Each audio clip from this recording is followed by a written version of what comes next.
నమస్కారం. VNR news వార్తలకు స్వాగతం. నా పేరు జ్యోతిక. వార్తల్లో ముందుగా హెడ్లైన్స్.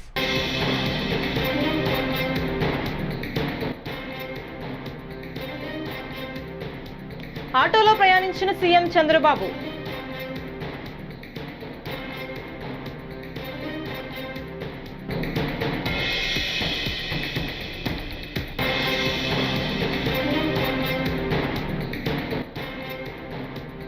వాళ్ళెంత రెచ్చగొట్టినా మా ప్రాధాన్యం పాలనకే, హోంమంత్రి అనిత.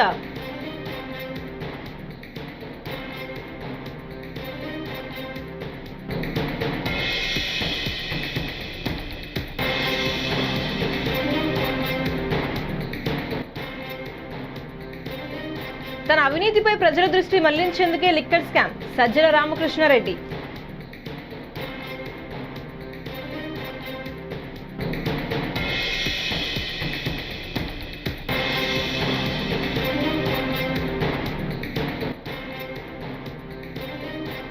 విచారణకు సిట్ పిలిస్తే ఇసుక స్కామ్ లో ఆధారాలిస్తా, ఎమ్మెల్యే వసంత కృష్ణ ప్రసాద్.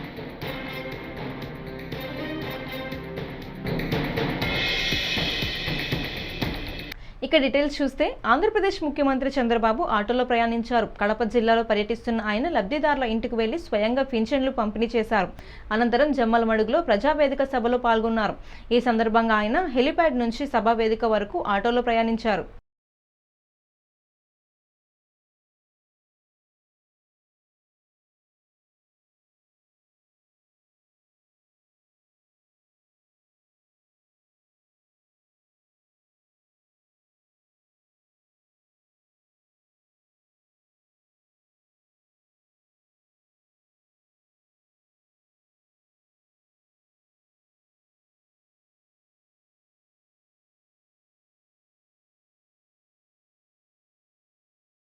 నెల్లూరుకి వెళ్ళారు. వెళితే తప్పులేదు. ఒక గౌరవప్రదమైనటువంటి ప్రశాంత్ రెడ్డి, ప్రభాకర్ రెడ్డి గారి సతీమణి, ఎమ్మెల్యే, ఆవిడ క్యారెక్టర్ను గురించి ఇష్టానుసారంగా నోరు బారేసుకున్న వ్యక్తిని మందలించాల్సింది పోయి నేరుగా అక్కడికి వెళ్ళి ఆయన ఇంకా రెచ్చగొట్టు, నువ్వు తిట్టు, ఆడవాళ్లపైన ఆంబోతుగా మాట్లాడు, నేనున్నానని చెప్పే ధైర్యం వచ్చిందంటే ఈ ఆడబిడ్డలను అడుగుతున్నా, ఇలాంటి దుర్మార్గులు రాజకీయాల్లో ఉండాలనా అని మిమ్మల్ని అడుగుతున్న ఆడబిడ్డలందరినీ. మభ్య పెడతారు, మోసం చేస్తారు, మిమ్మల్ని ముంచేసే పరిస్థితికి వస్తారు. నేను అందుకనే ఇప్పుడు చెప్తున్నా, ఏమీ బాధ లేదు, తోక తిప్పితే తోక కట్ చేస్తా. అదే మరి మా ఆడబిడ్డలందరికీ శుభవార్త. ఈ నెల 15 నుంచి నేను చెప్పిన మాట, ఫ్రీ బస్, శ్రీ శక్తి, ఈ సౌకర్యం కూడా మీ అందరికీ ఏర్పాటు చేస్తా. మంత్రుల ఇళ్లపైకి వైకాపా నేతలను పంపి హత్యలు మొదలు పెడితే ఎలా ఉంటుందని నెల్లూరులో జగన్ చేసిన వ్యాఖ్యలను ఏపీ హోంమంత్రి అనిత తప్పుబట్టారు. 5 ఏళ్లు సీఎంగా పనిచేసిన వ్యక్తి అలాంటి మాటలు మాట్లాడడం ఏంటయ్యా అని దుయ్యబట్టారు. జగన్ ఎంత రెచ్చగొట్టినా తమ తొలి ప్రాధాన్యం పాలనకేనని తెలిపారు. మహిళా ఎమ్మెల్యేని కించపరిచేలా మాట్లాడిన ప్రసన్న కుమార్ రెడ్డిని జగన్ పరామర్శించాల్సిన అవసరం ఏంటని ప్రశ్నించారు. సంవత్సరాలు చేశారు, రాజకీయంలో 20 సంవత్సరాలు పైగా ఉన్నారు, వాళ్ళ తండ్రి కూడా సీఎం. సో పోలీస్ వ్యవస్థ ఎలా పనిచేస్తుంది, దానికి రూల్స్ అండ్ రెగ్యులేషన్స్ ఏంటి అన్న సంగతి అందరికీ కూడా తెలుసు. మేము డిపార్ట్మెంట్ నుంచి వాళ్ళు మాకు పర్మిషన్ అడుగుతారు. పర్మిషన్ అడిగిన తర్వాత మేము ఒక ప్రొఫార్మా ఇస్తాం. మీరు ఎంతమంది వస్తారు, ఏ టైం టు ఏ టైం వస్తారు, హెలిప్యాడ్ ఎక్కడో పెట్టుకుంటారు, అక్కడ నుంచి ఎంత డిస్టెన్స్ ఉంది, మీరు ఎంతమందిని ప్రొవైడ్ చేసుకుంటున్నారు, ఎంతమందిని మొబిలైజ్ చేస్తున్నారు, అవన్నీ కూడా అడుగుతాం. ఎందుకు అడుగుతామంటే దానికి తగ్గట్టుగా బందోబస్తు మేము ఇవ్వడానికి.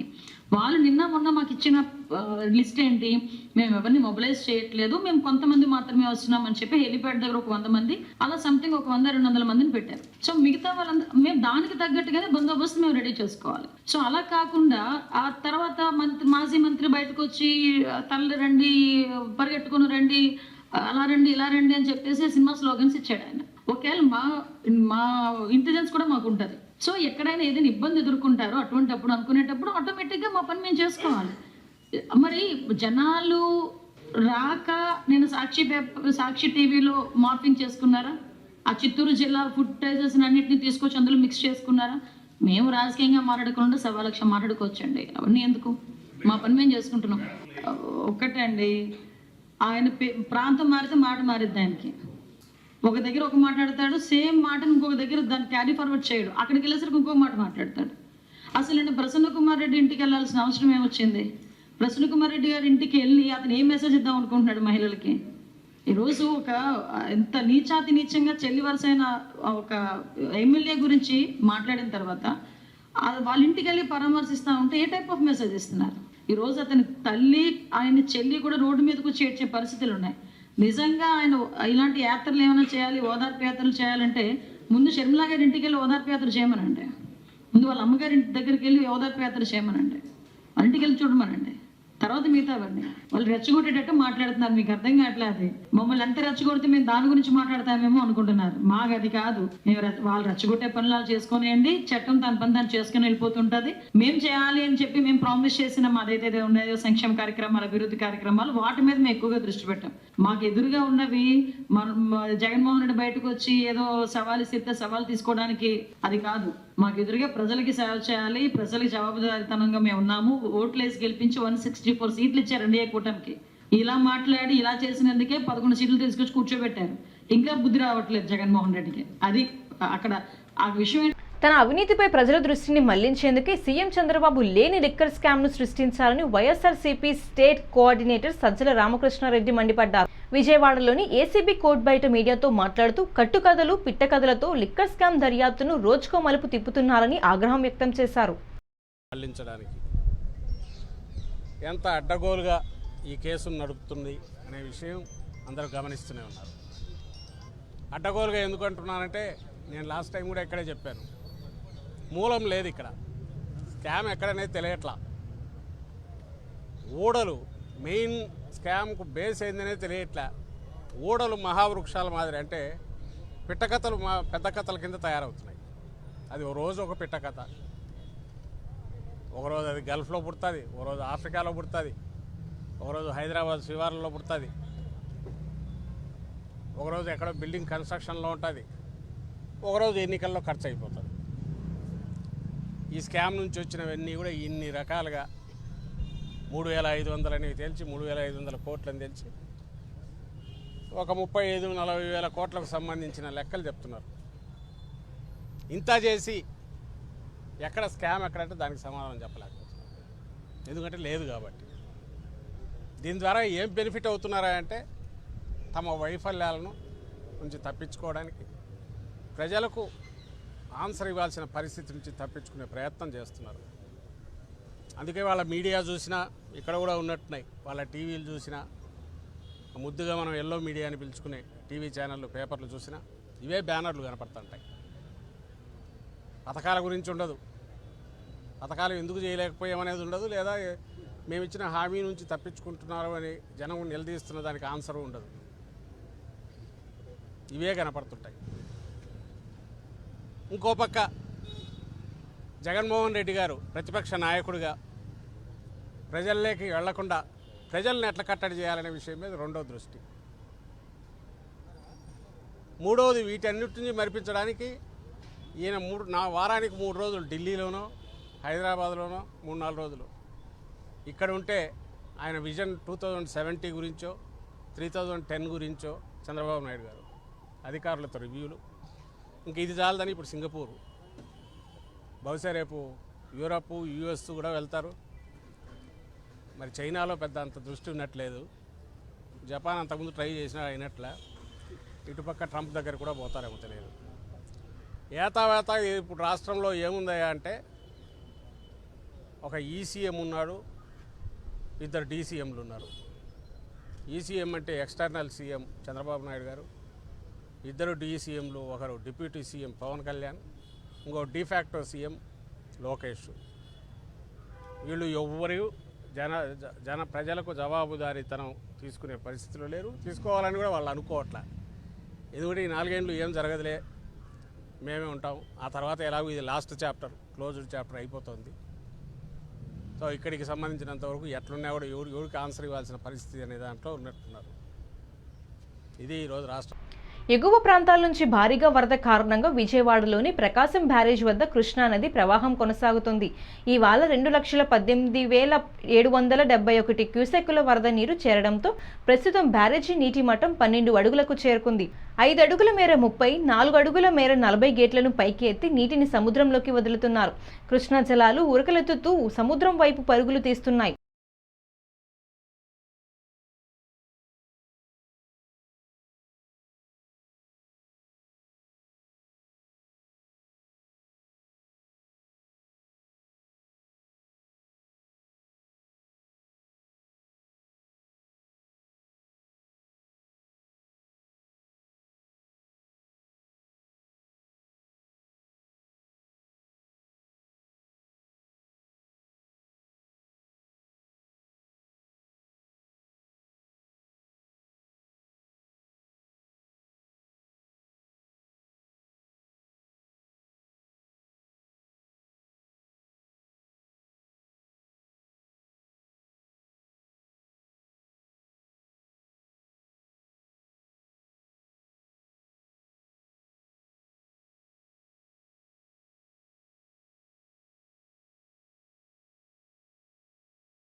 ఏపీలో వైకాపా సర్కారు హయాంలో మద్యంతో పాటు ఇసుకలో పెద్ద కుంభకోణం జరిగిందని మైలవరం ఎమ్మెల్యే వసంత కృష్ణప్రసాద్ ఆరోపించారు.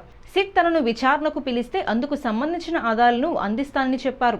ప్రజల్లో అలజడి సృష్టించి ఆందోళన చేయించి రాష్ట్ర అభివృద్ధిని అడ్డుకోవడమే లక్ష్యంగా జగన్ ప్రయత్నిస్తున్నారని మండిపడ్డారు.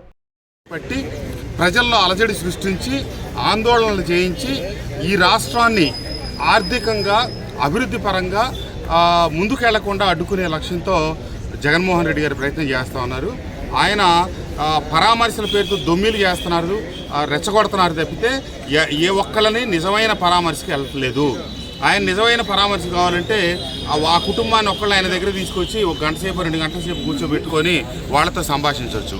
వేల మందిని పోగు చేసి వాళ్ళతో అల్లర్లు సృష్టించి పోలీసుల మీద దౌర్జన్యాలు చేసి ఆయన సాధిస్తున్నదే ఉంది, ఆయన చేస్తున్నదే ఉంది. అంతేకాకుండా రాష్ట్ర ప్రజలందరూ గుర్తుపెట్టుకోవాలా, రాజశేఖర రెడ్డి గారు చనిపోయినప్పుడు అన్నీ ఎవరెవరు అనారోగ్యాలతో చనిపోయినా ఏదో రకరకాల కారణాలతో చనిపోయినా వాళ్ళందరూ దిగులతో చనిపోయారని చెప్పి వెళ్ళి పరామర్శలు చేశారు. నేను జగన్మోహన్ రెడ్డి గారిని ఒకటే డిమాండ్ చేస్తా ఉన్నా, మీ ప్రభుత్వ హయాంలో మీ కల్తీ మద్యం తాగినందువల్ల వేలాది మంది చనిపోయారు. ఆయనకి ఇప్పుడు ఈ 5 ఏళ్ళు పని లేదు, పాట లేదు. కాబట్టి వాళ్ళందరిని కూడా, ఎందుకంటే దాదాపుగా 1,00,000 మంది పైచిలకు ఖచ్చితంగా చనిపోయారు. వాళ్ళందరిని కూడా పరామర్శించి వాళ్ళందరికీ నష్టపరిహారం చెల్లించి ఆ రోజున చెల్లించారు కదా, కేవలం జగన్మోహన్ రెడ్డి గారి వల్లే ఆ మరణాలు సంభవించినాయి. ఖచ్చితంగా సిట్టు గుర్తించింది. కాబట్టి మీ పాప పరిహారం కావాలంటే ఆ చచ్చిపోయిన 1,00,000 మందిని పరామర్శించండి, వాళ్ళందరికీ పరిహారం ఇవ్వండి, ఆ కుటుంబాలకు కొంత స్వాంతం చేకూరుతుంది. తప్పకుండా ఈ మద్యం కుంభకోణంలో జరిగింది 3,500 కోట్లే కాదు, ఇంకే చాలా ఎక్కువ ఉంది, కొంతవరకే బయటకు వస్తూ ఉన్నాయి. అట్లాగే ఇసుక కుంభకోణం ఉంది, దాంట్లో కూడా చాలా భయంకరమైన కుంభకోణం ఉంది. దాని మీద కూడా విచారణ జరిగేటప్పుడు దానికి సంబంధించిన వాస్తవాలు కూడా నాకు తెలుసు. దానికి సంబంధించిన అధికారులు సిట్టు కనుక నన్ను పిలిచి విచారిస్తే నేను నాకు తెలిసిన వాస్తవాలు సాక్ష్యాలతో సహా ఇవ్వటానికి ప్రభుత్వానికి సిద్ధంగా ఉన్నాను. నేను చెప్పేది ప్రతిదీ వాస్తవమే, నాకు తెలిసిన వాస్తవాలు ఆ సిట్టుకి ఇస్తాను. దాని మీద కూడా విచారణ జరిపించి భారతదేశ చరిత్రలో ఇంతవరకు కనీ విని ఎరగని రీతిలో జరిగినటువంటి మద్యం ఇసుక కుంభకోణాలకు సూత్రధారి పాత్రధారుల్ని మొత్తాన్ని అరెస్ట్ చేసి తగు చర్యలు తీసుకోకపోతే ప్రజాస్వామ్యం రాబోయే రోజులు విఫలమవుద్ది. కాబట్టి ప్రభుత్వాల నుంచి సర్వోన్నత న్యాయస్థానం వరకు దీని మీద త్వరితగతిన స్పందించాలని చెప్పి కోరుకుంటాను. నెల్లూరులో మాజీ సీఎం వైఎస్ జగన్ను అడ్డుకునేందుకు చంద్రబాబు నేతృత్వంలోని కూటమి సర్కార్ ఇంతగా దిగజారిపోవాలా అని మాజీ మంత్రి అనిల్ కుమార్ యాదవ్ మండిపడ్డారు. నెల్లూరులోని వైఎస్ఆర్సీపీ జిల్లా కార్యాలయంలో ఆయన మీడియాతో మాట్లాడుతూ ఎప్పుడు చూడని విధంగా రోడ్లను తవ్వి జనంను ఆపాలని ప్రయత్నించారని ఆగ్రహం వ్యక్తం చేశారు. ప్రజలు జగన్మోహన్ రెడ్డి గారి వస్తుంటే స్వాగతం పలకూడదని, ఆయన చూసేదానికి ఎవరు రాకూడదని ఎక్కడికెక్కడికి నెల్లూరు కార్పొరేషన్ ఊర్ల చుట్టూరు రోడ్లతో వేయటం కావచ్చు, బ్యారికేడ్స్ కట్టడం కావచ్చు, ఇన్ని చేసినప్పటికీ విశేషంగా విచ్చేసిన జగనన్నని చూడాలని, జగనన్నని కలవాలని విచ్చేసిన ప్రతి ఒక్కరికి కూడా, ఈ కార్యక్రమానికి కష్టపడిన కార్యకర్తలందరికీ కూడా పేరు పేరున కూడా ధన్యవాదాలు. ఎందుకంటే వేలాది మందిగా నిన్న హెలిప్యాడ్ దగ్గర ఇది ఇచ్చినా కూడా ఆ జైలు ప్రాంతంలో కానీ అక్కడ కానీ వేలాది మందిగా రోడ్లు మొత్తం అంతా కూడా ఏ విధంగా వచ్చారో అందరూ కూడా చూశారు. కాబట్టి జగన్మోహన్ రెడ్డి గారిని పోలీసులతోనో లేకపోతే ఇంకో రకంగానో ఆపొచ్చు అనుకుంటే అది అసాధ్యమని నిరూపించిన నెల్లూరు జిల్లా ప్రజలందరికీ కూడా ధన్యవాదాలు తెలియజేసుకుంటూ, మామూలుగా జగన్మోహన్ రెడ్డి గారు నాకు సెక్యూరిటీ కల్పించండి ఈ విధంగా ఉందని చెప్తుంటే, జగనన్నకేమో 10 నుంచి 15 మంది 20 మంది ఇచ్చారు ఆయన చుట్టూరు సెక్యూరిటీ. అది కూడా ఉందో లేదో డౌట్. కానీ ప్రజలు రాకూడదని మాత్రం దాదాపు ఒక 2000 మందిని తీసుకొచ్చి పెట్టడం జరిగింది. ఎక్కడికెక్కడికి ఇది చేయటం జరిగింది. కార్యకర్తలందరికీ కూడా ఎక్కడ కేసులు పెట్టినా ఏమున్నా కూడా పార్టీ అండగా ఉంటుంది, మేమందరం కూడా అండగా ఉంటాం. తప్పకుండా వాళ్ళకి అన్ని రకాలుగా కూడా ఆదుకునేదానికి సిద్ధంగా ఉన్నామని చెప్పి తెలియజేస్తా ఉన్నాం. మద్యం కుంభకోణం కేసులో అరెస్ట్ అయితే సానుభూతి వస్తుందని జగన్ అనుకుంటున్నారని ఏపీ మంత్రి సత్యకుమార్ యాదవ్ విమర్శించారు. చట్టం ఎవరికీ చుట్టం కాదు. తాను లిక్కర్ కేసులో ఎక్కడ అరెస్ట్ అవుతాడేమో అని భయపడి జగన్ ప్రజలను తప్పుదోవ పట్టిస్తున్నారు. మహిళలను దూషించిన వ్యక్తిని పరామర్శించడానికి వెళ్లడం ఏంటి? చంద్రబాబును అకారణంగా 52 రోజుల పాటు జైల్లో పెట్టారు. లిక్కర్ స్కామ్ వల్ల అనేక మంది ప్రాణాలు కోల్పోయారు అని తెలిపారు. ఇవన్నీ దారులన్నీ కూడా ఎటువైపు తీసుకున్నాయి, వేళ్ళన్నీ కూడా ఒక చోటే చూపిస్తున్నాయి. బిగ్ బాస్ వైపు చూపిస్తున్నాయి, ప్యాలెస్ వైపు చూపిస్తున్నాయి.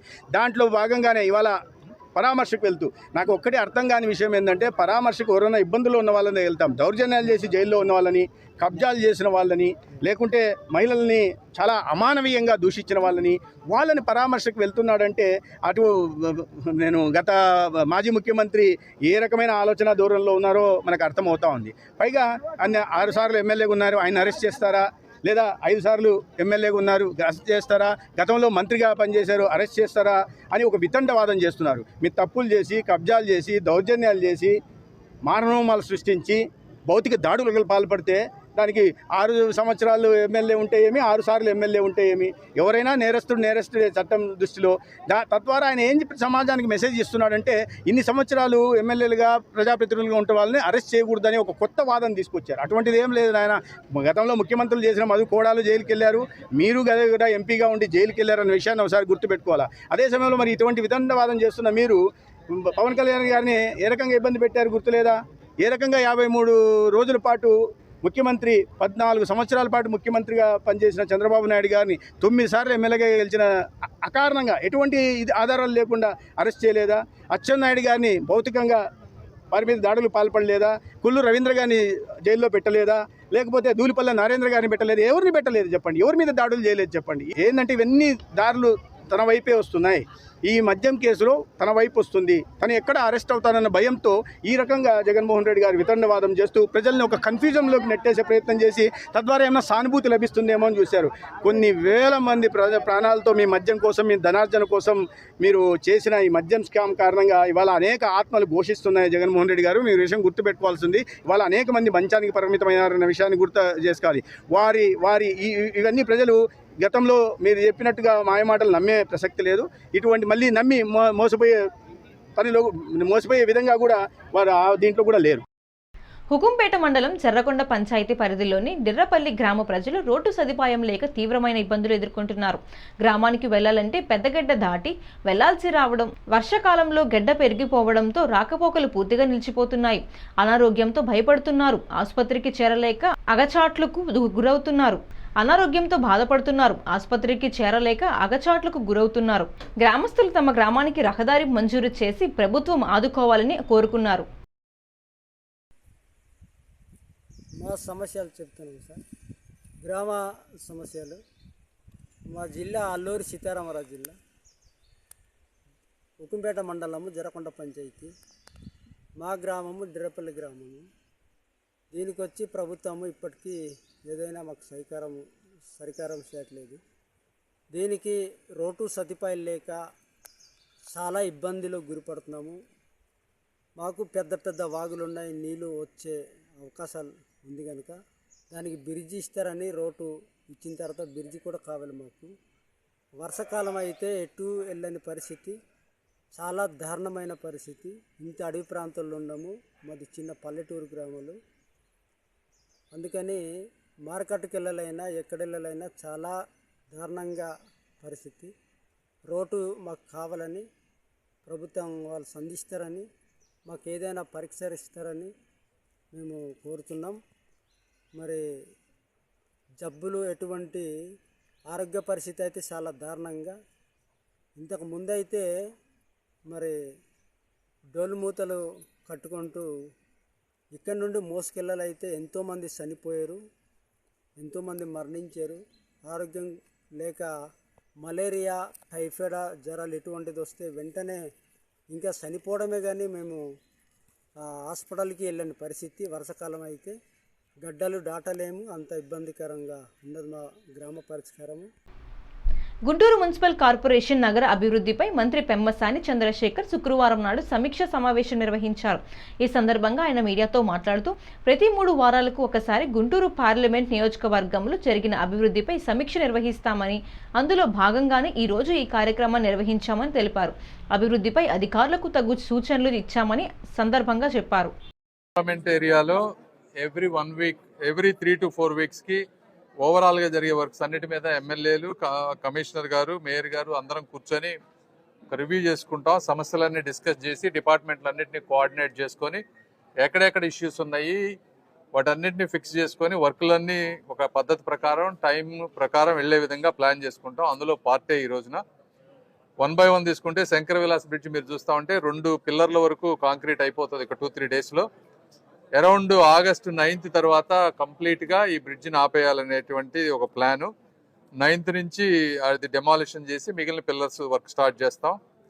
అదేవిధంగా స్ట్రక్చర్స్ ఏవైతే ఉన్నాయో దాదాపు 134 స్ట్రక్చర్స్ ఉంటే అందులో 74 మెంబర్స్ వరకు కన్సెంట్ ఇచ్చారు. కొంతమంది కోర్టులకు వెళ్ళారు, కోర్టుల్లో ఫైట్ చేస్తూ ఉన్నాం. మిగిలినవి కూడా స్లోగా వర్క్ చేస్తూ ఉన్నారు. ఎలక్ట్రిక్ పోల్స్ షిఫ్టింగ్ ఇష్యూస్ ఇవన్నీ కూడా ఉన్నాయి. అవన్నిటిని 1 by 1 క్లీన్ చేసుకుంటూ వస్తూ ఉన్నాం. అదేవిధంగా నందివెలుగు ROB తీసుకుంటే వర్క్ అంతా కూడా మొన్న 10 రోజుల క్రితం శంకుస్థాపన చేసాం. మెటీరియల్ అంతా వచ్చింది, వాళ్ళు వర్క్ మొదలు పెడతా ఉన్నారు. దాదాపు 8 monthsలో కంప్లీట్ చేసి ఇస్తూ ఉన్నారు. దాంతోపాటు అక్కడ ఒక మనీ హోటల్ సెంటర్ దగ్గర కల్వర్ట్ ఒకటి బిల్డ్ చేయాలి. దానికి ఎస్టిమేట్స్ R&B వాళ్ళు 3 to 4 daysలో ఇస్తే దాన్ని కూడా కంప్లీట్ చేయాల్సిన అవసరం ఉంది. ఇన్నర్ రింగ్ రోడ్ phase 3 వచ్చేటప్పటికి ఇందులో 3-4 ఇష్యూస్ ఉన్నాయి. Right of way boundaries walls fix చేయటం, అదేవిధంగా అక్కడ ఇంకా కొన్ని 41 స్ట్రక్చర్స్ ఉన్నాయి, అవి కూడా తీసేయాలి. టెండర్స్ వచ్చేటప్పటికి రేపు 7వ తారీఖుకి టెండర్స్ కంప్లీట్ అవుతాయి. అది కూడా అయిపోతే మోస్ట్ లైక్లీ సెప్టెంబర్లో inner ring road phase 3 work start చేయాలని.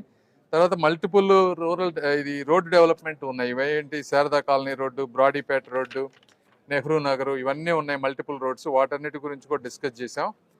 ఇందులో LC నంబర్ గేట్ 3 దగ్గర ఆల్టర్నేట్ రోడ్ వచ్చేటప్పటికి అది టెండర్స్ అన్నీ అయిపోయినాయి. 1 weekలో అది కూడా వర్క్ స్టార్ట్ అవబోతా ఉంది. ఎందుకంటే ఆ బ్రిడ్జ్ కూడా వర్క్ స్టార్ట్ అయితే మనకు అక్కడ ట్రాఫిక్ అవుతుంది కాబట్టి ఒక ఆల్టర్నేట్ రోడ్ ఆటో నగరును అగతవరపాడు ఈ రెండింటిని కనెక్ట్ చేసేటువంటి ఒక ఎక్స్ట్రా రోడ్డు. అదేవిధంగా ఇష్యూస్ ఉన్నటువంటి నార్ల వెంకటేశ్వరరావు గారి ఆడిటోరియం, అందులో గవర్నమెంట్ పంపించిన తర్వాత చిన్న చిన్న ఇష్యూస్ వచ్చినాయి బ్యాక్, మళ్ళీ అవి ఫిక్స్ చేసి పంపిస్తున్నాం. పీవీకే నాయుడు వెజిటబుల్ మార్కెట్ వచ్చేటప్పటికి ప్రీవియస్గా చేసినటువంటి డిజైన్ చాలా మందికి నచ్చలేదు. సో దాన్ని మళ్ళీ ఇమీడియట్గా రివైజ్డ్ వర్క్ చేయాలనుకున్నాం. అదేవిధంగా ఈరోజు ఎన్టీఆర్ మానస సరోవరం నేచర్ పార్క్ చూసాం. దాన్ని పబ్లిక్ ప్రైవేట్ పార్ట్నర్షిప్లో ఏ విధంగా టీడీపీ నేత పల్లపాటి సుబ్రహ్మణ్యం వ్యాఖ్యలపై మాజీ మంత్రి పేర్ని నాని మండిపడ్డారు. శుక్రవారం మచిలీపట్నంలో మాట్లాడుతూ మంత్రి కొల్లు రవీంద్ర డైరెక్షన్లో ఆయన ముఖ్య అనుచరుడైన సుబ్రహ్మణ్యం వ్యక్తిగత గొడవల్లోకి తనను తన కుమార్ని ఎందుకు లాగుతున్నారో అర్థం కావట్లేదన్నారు. నీ పుత్రరత్నం ఒక ఆడపిల్లకు మాయమాటలు చెప్పి ఎక్కడికో తీసుకువెళ్లి తాళి కడితే విడదీసింది నువ్వు కాదా అంటూ తీవ్ర విమర్శలు గుప్పించారు. పూరి నుంచి భువనేశ్వర్ నుంచి హైదరాబాద్ శంషాబాద్ ఎయిర్పోర్ట్కి ఎందుకు వెళ్ళారు? ఈ అమ్మాయి అబ్బాయితో పాటు మళ్ళీ అనే కానిస్టేబుల్కి టికెట్ ఉందా లేదా? ఫ్లైట్లో సూపర్ కాప్ మళ్ళీకి టికెట్ ఉందా లేదా? టికెట్ ఉంది కదా. టికెట్ ఉంటే ఎందుకు వెళ్ళారు? హైదరాబాద్ ఎయిర్కి ఎందుకు వెళ్ళారు? మీరు ఇక్కడి నుంచి కారు వేసుకుని వెళ్ళారు. మీ కారు నెంబర్ కూడా ఇస్తా. మీ పోలీస్ స్టేషన్లో చెప్తున్నారు పలానా కారులో వెళ్ళాడు మా సూపర్ కాప్ అని. కారు వేసుకుని ఇక్కడి నుంచి వెళ్ళారు. అందులో ఒక కానిస్టేబుల్ ఒక పోలీసు వాడిని వెనక్కి పంపించేశారు కారు ఇచ్చి. మిగతా వాళ్ళందరూ కలిసి 8 టికెట్లు అంటున్నారు. 8 టికెట్లు. దాంట్లో మళ్ళీ ఈ పెళ్ళికొడుకు పెళ్లి కూతురు వీళ్ళు కాకుండా 5 పోలీసులా? ఎవరు వాళ్ళు 5? వీళ్ళందరూ కలిసి శంషాబాద్ ఎయిర్పోర్ట్కి వెళ్ళారా వెళ్ళలేదా? ఎస్, ఛాలెంజ్ చేస్తున్నా కొల్లు రవీంద్రని కూడా విచారణ చేయండి. పోలీసు పట్టుకుంటారు కదా ప్రతిదీ. విచారణ చేయండి. హైదరాబాదు భువనేశ్వర్ నుంచి ఫ్లైట్లో హైదరాబాద్ వెళ్ళారా వెళ్ళలేదా? ఎందుకు వెళ్ళారు? విమానంలో దిగి ఏం చేశారు? పోనీ సరాసరి అక్కడి నుంచి గన్నవరం అంటే ఒళ్ళెలిచిపోద్దని పోయిన ఈ సూపర్ కాప్కి ఒళ్ళెలిచిపోద్దని చెప్పిన ఫ్లైట్లో వచ్చారనుకుంటే మరి అక్కడి నుంచి గన్నవరం ఎయిర్పోర్ట్కి దిగారా? లేదు కదా. శంషాబాద్ ఎయిర్పోర్ట్ నుంచి శంషాబాద్ ఎయిర్పోర్ట్ ఎదురుకుండా ఉన్నటువంటి నోవాటెల్ అనేటువంటి 5 నక్షత్రాల హోటల్కి ఎందుకు వెళ్ళారు? ఎవరు ఈ 8 మంది దిగిన వాళ్ళందరూ అంటే మళ్ళీతో పాటు మిగతా వాళ్ళు పోలీసులా? ఎవరు? ఈ అమ్మాయి పెళ్లి కొడుకు పెళ్లి కూతురు వీళ్ళందరూ కలిసి నోవాటెల్ హోటల్కి వెళ్ళారు. అక్కడ కొల్లు రవీంద్రతో మీటింగ్ జరిగిందా జరగలేదా? నోవాటెల్ హోటల్లో ఏం జరుగుతుంది? ఈ వార్తలు ఇంతటితో సమాప్తం. నమస్కారం.